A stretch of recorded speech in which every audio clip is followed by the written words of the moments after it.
It's still early. I gotta shake my personality loose, so just let me just. Good morning, afternoon, evening, or whatever other time of day you're tuning in today.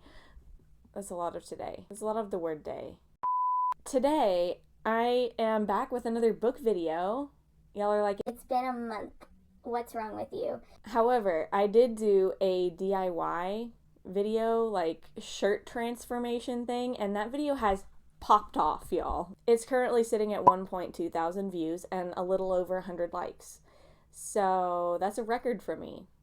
My regular content will probably stay books, but I am probably going to also start doing more DIY type videos just because I had a good time doing that and also people seemed to like it. So why not make videos about stuff like that if I like it, you know? I'm gonna stop ranting now. Today I am doing the Beyond the Booktuber tag. This tag was created by Rachel over at Rachel Reads, so thank you so much for your creativity, Rachel. And then I was tagged to do this video by Celestria, so thank you so much to Celestria for tagging me. That's very sweet of you. If I'm a little bit nasally or if I'm a little bit sniffly, I beg of your forgiveness because I'm having some slight allergy problems. I'm sneezing a lot, my eyes are runny. I don't like that. Why did I say my eyes are runny? My eyes are running. That's even worse. God's eyes are the only ones that should be running. To and from across the whole earth. This is what I get for filming in the morning. That's why I like to film in the evening, but I can't do it today in the evening. And I feel like my personality has not fully cooked yet today. So anyway, what the heck. My eyes are a little bit watery. Yeah, that's the word. That's the word I was looking for. I do not like the visual of runny eyes. It's like crusty white dog visuals. Brother, I'm not here for it.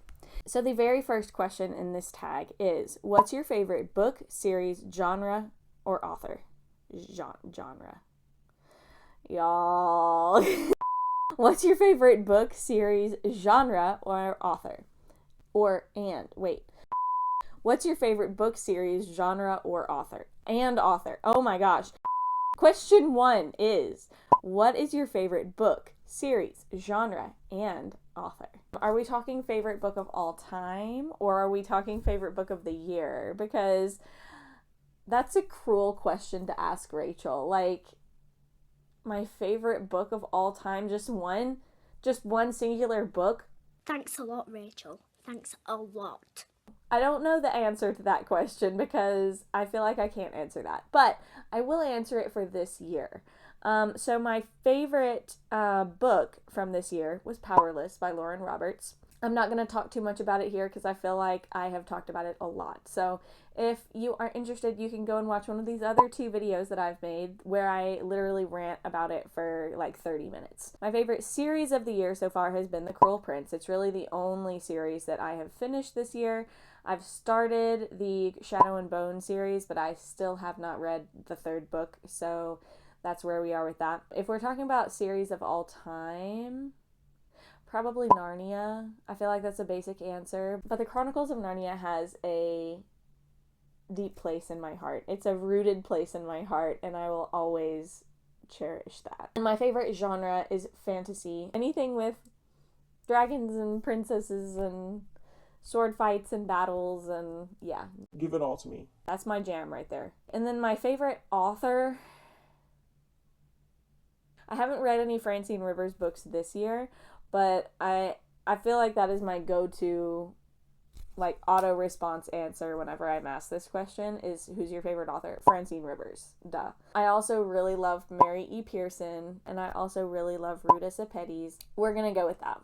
Question 2 is, what is your favorite color? Pick a book with that color on it. My favorite color of all time, I'm staring at it right now, it's on my accent wall, is sage green.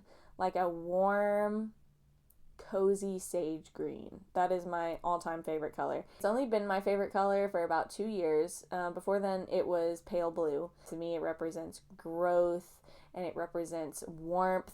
It's the best color ever. And I don't really have a book with this color on it, unfortunately. Little Pilgrim's Progress kind of has lots of greens that I really like. The Recipes from the World of Tolkien cookbook also has lots of pretty greens on it. I really do like other shades of green as well, but to me, sage green is elite. So anyway, that's my favorite color. Question number 3 is, what's your favorite season? Pick a book set in that season or a book you want to read in that season. And my answer for this is very easy. Autumn, fall, yes. Like, it is the perfect season in my opinion. Books that make me think of autumn immediately are Tatler's Branch by Jan Watson. I read this one like 2 years ago, I think, and it was late August, early September when I was reading it. And I really, really enjoyed it. And it really fit the vibe of the season. So I would say Tatler's Branch by Jan Watson is good for earlier fall, if that makes sense. It's a small town, and it's a woman doctor that's living there, and you just get all of the small town vibes. Mysterious things start happening. And yeah, that's all I'm going to tell you.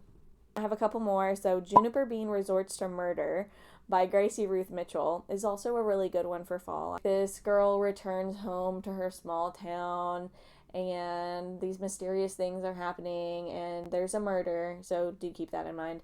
But it's got a more comedic undertone. It's not super serious. The end had a kind of serious moment, but overall it's got a comedic undertone. It's not like heavy or anything like that. I feel like anything with like crime and murder is good for fall. That sounded really weird. I feel like my personality is not fully developed for the day until the evening.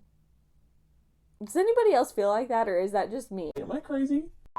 And then the last one that I wanted to mention for the autumn season is Jane Eyre by Charlotte Bronte. I read this years and years ago, probably when I was 13 or 14, but I remember loving it. It was a Chonker to get through. It was hard to get through in areas. She's isolated for most of the bigger portion of the book. She's isolated kind of in the home with a housekeeper, a child that she is there taking care of, and Mr. Rochester, who's in and out. No one ever knows when he's coming or how he's coming or if he's going to be there the next day. It is an amazing book. I love it, and it is one of my favorite classics ever. I think that Jane Eyre is a good book for more late autumn, going into winter. That's the vibe that it gave me. Question 4 is, what's your favorite movie? Pick a book that has that same impression. Again, this feels like a loaded, layered question, Rachel. How am I supposed to pick one favorite movie? I'm just gonna go through some of my favorite movies and the books that I feel like remind me of them or give me the same vibe, the same impression, you know. Some of my favorite movies as a child were Barbie of Swan Lake, Barbie Princess and the Pauper, and Tangled. And to represent these 3 of my favorite movies, I chose Twin Crowns by Catherine Doyle and Catherine Weber. Twin Crowns could be a Disney movie. The way that it's written, the way the characters speak to each other, it's very Disney. A basic synopsis of Twin Crowns is you have 2 twins that were separated at birth, and one of them lives a kind of rogue lifestyle, and then the other one lives the lifestyle of a princess. It's Wren and Rose. So Wren is the rogue one, and Rose is the princess girl, okay? And so Wren helps kidnap her sister Rose. Rose gets shipped off to where Wren has been living all of her life, and Wren has to now pretend and pass as a princess when she has never a day in her life lived in a castle. So it's very entertaining. So that's the book that I chose for those 3. Do keep in mind there is a influential grandmother in this book, and she's married to a woman. Nothing described, but it is mentioned. So I wanted to throw that out there just so I'm giving the disclaimer. I really love the character that Rose falls in love with. I think that was really cute. Anyway, there is a second book. I just haven't read it yet, so I can't speak on the second book, but the first book, Twin Crowns, was really good. I feel like I'm going through the eras of my life. So that was my childhood, right? My preteen/teen era, I really loved The Maze Runner by James Dashner. That was my go-to favorite movie. I read the whole series, and then me and my friend watched and judged the movies. The 2 movies that were out at the time. Anyway, for a book that reminds me of The Maze Runner, I chose From the Mouths of Sirens by Abigail Hare. This is a book that I read probably about 3 years ago at this point. And the reason why it gives similar vibes is not because it's sci-fi, it's very fantasy, it's a Little Mermaid retelling. There are mazes and there are trials and stuff like that, and I remember a particular scene in a maze that was very reminiscent of the Maze Runner. Not feeling like a copy-paste situation, but I like mazes in books, okay? And I'm sure it would be an awful scenario if it happened in real life. But in books, in a fictional world, in a fictional sphere, I love a good maze. I love a good maze game, like where all the people are thrown in there and they're like, all right, get out or die. Yeah. My third favorite movie, which is it became a favorite more in my adult life, is Gladiator. I love that movie. It made me cry. It was probably one of the first movies in my adult life that made me cry. And it's got all the political drama. It's very dramatic. It's very like good versus evil, and I loved it. Do be aware it is rated R for multiple reasons. There's a lot of gory fight scenes, and there's a lot of sexual things. But again, it takes place during the Roman Empire. So it is to be expected, do be aware of that before you watch this movie. I don't recommend it for everybody, but it is one of my favorite movies, okay? A book that reminds me a lot of the movie Gladiator is Voice in the Wind by Francine Rivers. The fact that they're both set during the Roman Empire. It's a story about someone who is kind of taken advantage of by the Roman Empire and ends up coming out on top in very different ways. The characters end up on top in very different ways in these books, but overall it gave me the same vibe. And maybe it's just because of the time period and the similar settings, but they reminded me of each other. I feel like I have 3 answers for all of the what's your favorite questions. I have 3 answers. Anyway, whatever. Question 5 is what's your favorite series? Pick a book that you want to see turned into a series. When I was coming up with answers for this last night at like 1 a.m., I was looking at my bookshelf and I was looking at all my standalone books, and I was pulling up Goodreads and I was looking at all the standalone books that I've read, and I'm like, I don't know. And then my eyes landed on Lord of the Flies by William Golding. And y'all, this is going to make me sound like a psychopath. And I don't know what that says about me as a person, that I want to see more of that. I want to see where the characters ended up after they got off the island, right? Like, I want to see the lingering side effects. Emotional damage! I want to see a world where this is done with girls, not boys. Like, I want to see an island full of girls and be able to compare it to the island full of boys. And, the more I talk, the more this is making me sound like the evil scientist behind things like the Maze Runner. I am not for that in real life. But in a fictional setting, I want someone to explore what it would look like to throw a bunch of girls that are the same age as the boys in Lord of the Flies. I want Lord of the Flies, but with girls. Like, I want to see what the different dynamics would be. And then also, I just want to see what happened to my characters from Lord of the Flies. Like, the people come and save them, and then it's just they're whisked off and everything's happily ever after. I think there would be some lingering side effects after going through some of the stuff they went through. And so I want to see that. I want to walk with them. I want to like grow up with them. And I want to see what their lives are like after that. Like 10 years after that. I want to see. That was the book that also catapulted my YouTube journey. It was the first video that I ever uploaded onto this channel, was my reading vlog of Lord of the Flies. Maybe it just has a special place in my heart for that reason. If you have never read the book and you're not interested in reading the book, you can go watch that. The editing and the filming quality is not as great as it is now, but it is still good. And my thoughts on it are still good and valid. So, yeah. Question 6 is, who's your favorite Bible character? Pick a similar fictional character. So I love Esther, and Hadassah from Voice in the Wind that I was just talking about also reminds me a lot of Esther, and they have similar struggles. Maybe Hadassah is not at the same level of influence that Esther is, but I feel like they're put into similar instances and surrounded by similar characters and have similar struggles. So I would say those two. I also love Peter and Stephen. Those are 2 of my favorite characters from the Bible as well. Hadassah also kind of reminds me of Stephen, and hopefully that's not a spoiler. Those of you who have read it will know what I mean. But yeah.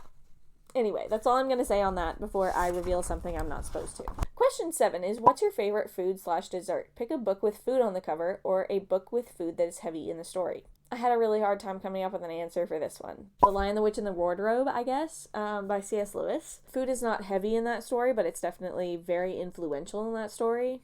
Unless you just call it heavy that Edmund chose Turkish Delight over saving his siblings. I guess that does make food a pretty heavy topic within the story, if you think about it that way. I was scanning my bookshelf for anything remotely food related, and my eyes landed on Mark of the Raven by Morgie. Oh my gosh, y'all. Mark of the Raven by Morgan L. Bussey. And so I was like, this prompt had me looking at the word raven and thinking, can I eat it?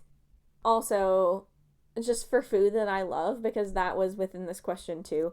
I love tacos. I love nachos. I love anything with rice. I love anything with good bread. I also really love pineapple and strawberries. Those are my favorite. Question 8 is, what hobbies do you have besides reading? Have you read a book featuring that hobby? So some of you might not know this, but I can decorate cakes. Do I want to? No, because I burnt myself out on it. But I can. And that's a talent that I hold in my back pocket and maybe will bring out to show everyone one day. But just for now, just look at these pictures of things that I've done in the past. If you know me, you know that I burnt myself out on it by overworking myself with it. So that's why I'm severely hesitant to push myself to read or push myself to do anything hobby related that I don't want to do, because burnout is possible. I discovered it the hard way. If you know me in real life, you know that I burnt myself out on it because I'm a chronic people pleaser, and I would literally be working 2 different jobs and then come home and be baking until 2 o'clock in the morning, and then I would wake up and do it all over again the next day, and it just became an endless cycle, an endless routine, and everybody's asking me to make cakes, and I lacked the ability to say no, so I never did. So I was in this continuous cycle of people asking me for a cake, and I would say yes because I lacked the ability to say no, and then I would feel drained, and I would feel like I'm running on E all the time. But that's a story for another day. Yeah, that's a side of me that y'all have never seen before. I don't think I've ever talked about cakes on this channel, and there's a reason why. Okay, so we're not going to talk about it, okay? Maybe my passion for that talent will come back eventually, but not now. But I also have a few other hobbies that I really enjoy.